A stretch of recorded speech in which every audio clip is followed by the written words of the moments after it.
Inning भी मैं चाहता हूं कि हम आपको एक मरतबा फिर से जो कल मैक्सवेल ने इनिंग खेली है कुछ झलकियां उसकी दिखाएं, फिर उस पर हम एक्सपर्ट ओपिनियन लेते हैं। यूसुफ भाई से मैं रिक्वेस्ट करूंगा कि हमें खेल कर यहाँ पर वो बताएं कि किस तरीके से मैक्सवेल ने कल इनिंग खेली है और किस अंदाज में उन्होंने किया। तो आप ये उसकी कुछ झलकियाँ देखें। ये बात देखें, यूसुफ बताएगा ना लोगों को, अपने फैंस को, अपने व्यूअर्स को।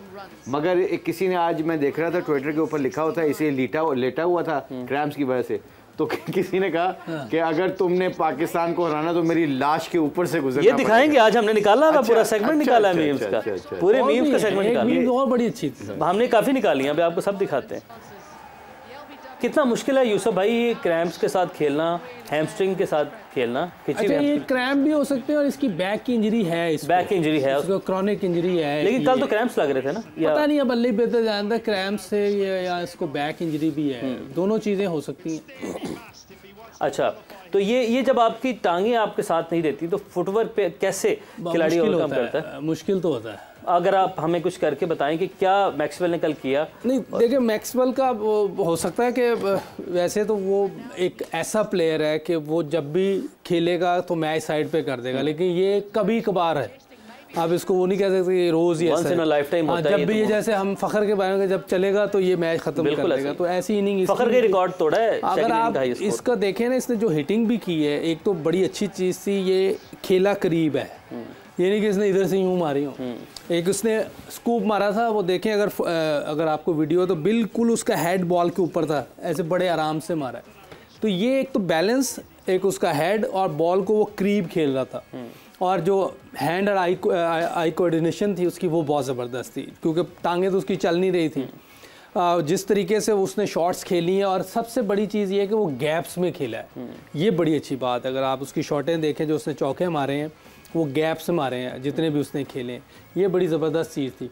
दूसरी चीज़ ये भी थी कि मैं समझता हूँ कि अफ़गानिस्तान ने 10 ओवर में अपनी एनर्जी सारी लगा चुके थे, जो कि आखिर तक लगानी होती है। ठीक, तो ये चीज़ भी सीखने वाली है, और हमारे नौजवानों के लिए भी बड़ी ज़रूरी है कि आखिरी बॉल तक लड़ने के लिए एनर्जी होनी चाहिए आपने। लेकिन ये मुझे लग रहा था कि 10 ओवर में जब इन्होंने विकटें ले ली थी, ये लोट पोट हो रहे थे ग्राउंड में कि हम मैच जीत गए। इसी वैसे ये जो शॉटें मारा था, बड़ी ज़बरदस्त शॉटें मारा था, क्या इसके पीछे क्या था? क्यों ऐसी लग क्यों रही थी? सारी बिल्ले पे लग रही थी यार, बगैर फुटबॉल। एक तो ये बुशी भाई, एक तो वो दिलेरी से खेल रहा था, क्योंकि अब कोई चांस था ही नहीं, उनके पास यही चांस था कि ऐसे खेलें कि वो मैच को ख़त्म करना है, क्योंकि अब ये रोकने जाता, सिंगल डबल करने जाता तो वो मुश्किल था। तो वो एक तो दिलेरी से खेला है, और जितनी भी उसने शॉटें खेली हैं, एक तो अंडर द चिन खेली हैं और बड़ी करीब खेली हैं, दूर नहीं खेला। उसका बैलेंस बहुत अच्छा होता था, कॉन्फिडेंस था उसको कि मैं क्लियर करूंगा या गैप में मारूंगा, वो उसकी हर जगह लग रही थी। लक भी साथ दे रही थी, 2 आसान कैचेस ड्रॉप हुए हैं। जब आप दिलेरी से खेलते हैं तो लक भी साथ देती है। मगर नहीं, इसके बिल्कुल आप ठीक कह रहे हैं, मगर इसका कि जो आपने हैंड एंड आई कोऑर्डिनेशन की बात की, जो हमारे व्यूअर्स हैं जैसे बैट्समैन, क्या खूबी? देखिए, वो उसकी टांगें तो नहीं चल रही थी, लेकिन वो इधर से जब ये ना अपनी वेरी गुड हेड ले जाता था, बॉल के ऊपर हेड ले जाता था। ये नहीं कि यूं खेल रहा था, यूं खेलता था ऊपर चले, वो हेड हाथ भी ले जाता था, हेड भी ले जाता था। ये चीजें उसकी चल नहीं रही थी, तो वो उस अल्लाह पाक ने उसको कामयाबी दी है कि वो हेड और हाथ से वो जा आपके कहने का मतलब अगर टांगे ना भी चली, क्रैम्प्स ही पड़े, क्योंकि आपका सर बॉल के सर जरूर जाना चाहिए। देखिए, अगर मेरी टांगे चल रही हैं, तो अगर मैं ऐसे खेल रहा हूँ तो फिर भी ठीक नहीं, तो उसके लिए भी ये जानी है। बिल्कुल, टांग तो हेड और टांग दोनों जाएंगी, लेकिन इधर उसकी टांग काम नहीं कर रही थी। बिल्कुल जी। तो उसने हाथ और हेड से अपने आप को वो लेके चला, और बड़े अच्छे तरीके से। मगर ये अगर फॉर एग्जाम्पल यहाँ बॉल पड़ा हुआ है और आपकी टांगे नहीं चल रही, क्रैम्प्स पड़ा हुआ है, अब इसको वो इसी इन बॉलों को मारा, वो देख रहे ऐसे ऐसे हो जाता था। वाह, वेल डन। और एक उसने यूं दे दिया, लेकिन वो थोड़ा अंदर था, उसको उसने यूं दे दिया। एक उसने उससे पहले भी मारी है, उसकी शॉटें देखी उसने यूं दी है।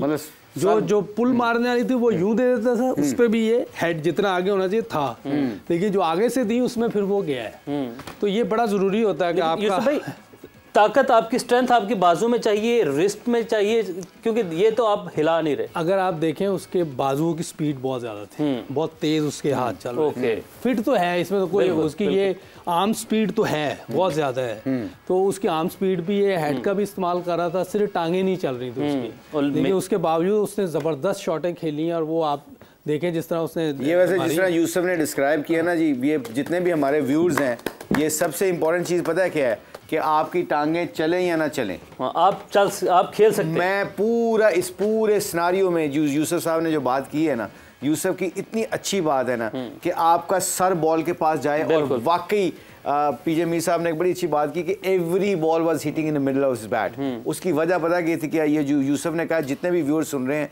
मैं लर्न किया है आज एज ए कोच भी लर्न किया है कि ये सम टाइम अगर आपकी इंजरी और आपका प्लेयर फिट नहीं है, उसकी टांगें नहीं चल रही, तो वो अपना सर बॉल के पास ले और वहाँ से अपने हाथों को चलाए। तो जैसे यूसुफ ने कहा, उसके हाथ तेज चलते हैं, उसके शोल्डर तगड़े हैं, उसकी रिस्ट तगड़ी है।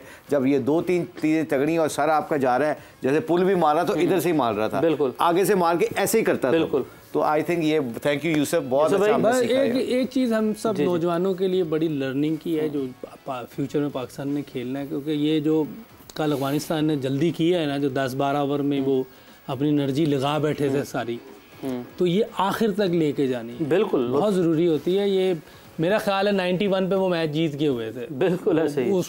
वो आपने भी बताया कि उनकी जो है, लेकिन हम जो बाहर लड़के जो फ्यूचर में जिन्होंने क्रिकेट खेलनी है, उनके लिए बड़ी लर्निंग वाली जगह टाइम था कल के, कहाँ तक जाना चाहिए जब तक कि आखिरी बॉल ना करे। पीजे मीर साहब, हमें भी ये लड़कों को ये प्रैक्टिस करवानी चाहिए क्या कि ऐसी सिचुएशन आ सकती है जब अगर आप जिस तरह वर्ल्ड कप इंडिया में खेलने जा रहे हैं, आपको पता है कुछ इलाके ऐसे हैं जिस तरह मुंबई है, यहाँ पर आपको ऐसा वेदर मिलेगा, आपको ये सूरत हाल आ सकती है, तो क्या आप पहले से लड़कों को इस तरह की प्रैक्टिस के आपने अपनी टांगें लॉक करके खेलनी है, प्रैक्टिस करें, ऐसी सूरत हाल पड़ सकती है, ऐसी भी ट्रेनिंग हो सकती है?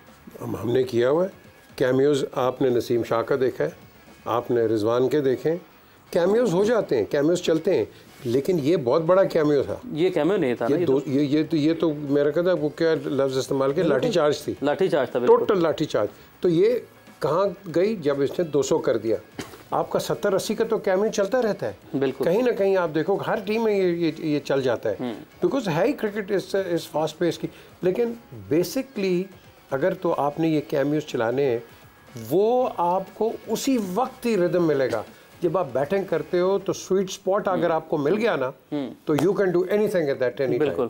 So that depends on your moment and your coordination with the bat and the ball. ये हम डाटा भी दिखा रहे हैं। एक चीज इसमें और बड़ा जो हम बात करते हैं ना कि जब तक बॉल ना आए टांग नहीं निकालनी, तो उसकी टांग चल ही नहीं रही थी, चल ही नहीं रही, खड़ा था बिल्कुल। एक्चुअली एग्जैक्टली ये भी बहुत फायदे की बात हो गई है। ओके, ये भी एक उसके हक में गई है कि वो टांग डूंग हिला ही नहीं रहा था, बॉल आता था तो वो उसके उसमें ही आ जाता था। तो लगता है गोल्फ खेल रहा था। हाँ, मुझे भाई ये एडवांटेज मिल गया। नहीं, ये मैं कहने लगा था, यूसुफ ने कह दिया, बिल्कुल ठीक है यूसुफ ने, कि जब मैंने इसकी 2-3 शॉटें देखी ना, उसको और भी अच्छे तरीके से हम डिस्क्राइब कर सकते हैं कि इसका मतलब है कि जब आप स्टिल होते हो ना किसी भी चीज़ में, एज ए बॉलर और एज ए बैट्समैन और एज ए फील्डर, जब आप गेंद को बॉल करते वक्त, बॉल खेलते वक्त, बॉल पकड़ते वक्त, अगर आप स्टिल और आपका बैलेंस अच्छा है ना, I don't think so you need a footwork at that shows. अच्छा, और जो बात हम करते हैं कि जब तक बॉल हाथ से निकले ना, आपने कमिट नहीं करना। बिल्कुल। अभी कई प्लेयर हम देख रहे हैं कि वो पहले कमिट कर जाते हैं। अपना फ़खर जमान भी कर जाता है, वो न्यूजीलैंड का जो लेफ्ट हैंड बैट्समैन नया आया रचिन, वो भी करता है। ये देखे जब अच्छा पेस या को बॉलिंग आएगी तो देखें फ़खर को गेंद बॉल लगते हैं सर पे, वो इसी वजह से लगते हैं। इसको भी मुश्किल होगी जब रचिन रविंद्रा को भी जब ये अच्छी को बॉलिंग फास्ट आएगी हुक पुल में, इसको मुश्किल होगी। अच्छा, ये हम कुछ स्टैट्स भी देखते हैं साथ साथ। एक तो 8वीं विकेट की सबसे बड़ी पार्टनरशिप का रिकॉर्ड बना है, चेज में पहला 200 बना है, फ़खर जमान का रिकॉर्ड तोड़ा है। फ़खर जमान ने 194 अगेंस्ट साउथ अफ्रीका बनाए थे, बड़ी ज़बरदस्त इनिंग थी। लेकिन मुशी भाई, इस पार्टनरशिप की सबसे ख़ास बात, पैट कमिंस ने जो कल कैप्टन इनिंग खेली है उसकी बात अभी तक नहीं की। 68 गेंदों पर 12 रन। Very valid question. Actually as a captain उसकी अपीयरेंस जो थी ना, उसके साथ खड़े होने की, वो आपने देखा एक दो दफ़ा उसने सिंगल लेने की कोशिश की, इससे भागा नहीं जा रहा था तो इसने रोक दिया। उसके बाद उसने सिंगल लेने की कोशिश की, उस कप्तान ने कहा नहीं रुक जाओ। 70 और कोई बॉल, कितने बॉल खेल रहा है? 68 बॉल खेल रहा है, 12 रन, 11.2 ओवर्स। आप ये देखिएगा कि ये कैप्टन जो एक लीडर की रोल होता है ना, उसने उसको काम भी रखा, उसने उसको गिव अप नहीं करने दिया। जब फिजियो आया और अंपायरों ने उसको अंडर प्रेशर किया कि आइदर यू कैन गो, देखा ज़ैम्पा एक टाइम पे ऑलमोस्ट क्रीज पर ग्राउंड के अंदर आ गया था, तो उसने ज़ैम्पा को मना किया। इसने पैट कमिंस ने उससे कम्युनिकेशन की कि तू इस वक्त सेट है, नया बैट्समैन आएगा, हमें प्रॉब्लम आ जाएगी, carry on, I will support you. I think ये लीडरशिप और ये जो फाइट आउट था ना, ये पैट कमिंस को उतना ही क्रेडिट जाता है एज ए लीडर भी और एज ए बैट्समैन भी। और यूसुफ बाद में ब्रेक में बात भी कर रहा था कि राशिद खान जैसे बॉलर को जिस तरह वो खेल रहा था, तो इतना अच्छा उसकी टेक्निक थी कि वो अंदर वाले खेल रहा था, फ्रंट फुट पे खेल रहा था या बैक फुट पे खेल रहा था, वो स्कोर का नहीं सोच रहा था। ये शो करता है कि जब आपका मेन बैट्समैन खेल रहा हो, टेल एंडर साथ खेल रहा हो, अगर उसके साथ वो सपोर्ट करे तो मिरेकल्स थिंग्स कैन हैपन। और पैट कमिंस यूसुफ भाई जो है वो हम सब जानते हैं कि उनकी इतना एलिजिबिलिटी है, वो हिट्स लगा सकते हैं, बड़ी शॉट्स पैट कमिंस पे खेल सकता है, लेकिन कल इंटेंट ही नहीं किया, कोशिश ही नहीं की। शायद ये प्लान था कि मैक्सवेल जब तक हैं तब तक मैक्सवेल हिट करेंगे, पैट कमिंस रोकेंगे, अगर मैक्सवेल की विकेट गिरती है फिर पैट कमिंस ये रोल अपनाएंगे, तब तक total control, total charge Maxwell के पास। यार ये वैसे कहा जाए तो लीडरशिप है, मैं समझता हूँ कि उसने बहुत जल्दी सिचुएशन समझी, उसने कहा मैं एक तरफ खड़ा रहूँगा, ये सामने मैक्सवेल है, ये गेम ख़त्म कर सकता है। रियलाइज़ किया होगा कि 200 रन है और देखिए अपने प्लेयर पे कॉन्फिडेंस भी किया कि ये कर सकता है, क्योंकि वो लोग तो ऐसे हिटिंग नहीं कर सकते थे, वो जो कर सकते थे वो उन्होंने किया है और बड़े अच्छे तरीके से उसने क्रिकेट खेली है और उसको लग ही नहीं रहा था कोई टेल एंडर खेल रहा है, वो तो बड़े तरीके से आराम से फास्ट बॉलर को पॉइंट और कवर में भी उसने सिंगल की है, बड़े अच्छे तरीके, उसका बैट बहुत अच्छा आ रहा था, पीछे से बिल्कुल बैट आ रहा था, परफेक्ट टेक्निक थी। और मैं समझता हूँ कि जिस कॉन्फिडेंस से वो खुद भी खेला है और साथ मैक्सवेल को भी, ऑब्वियसली कप्तान है, ज़रूर उसको वो कॉन्फिडेंस दे रहा होगा, मोटिवेट कर रहा होगा, लेकिन मैक्सवेल और ये दोनों मैं समझता हूँ इसकी इनिंग भी बहुत बड़ी है। ये 68 बॉल खेलना और स्पिनर्स के अगेंस्ट, क्योंकि स्पिनर्स ज़्यादा खेल रहे थे उस वक्त जब ये बिल्कुल ऑस्ट्रेलियन स्पिनर्स में कहते हैं जी हल्के हैं, लेकिन कल तो वो जिस तरह पैट कमिंस खेल रहा था, कंट्रोल बड़ा अच्छा था, हाथ चेक कर रहा था, प्लस था उनका कंट्रोल, वो हाथ चेक कर रहा था कि गुगली है, लेग स्पिन है, क्या है, सारी चीज़ें वो देख रहा था। अच्छा,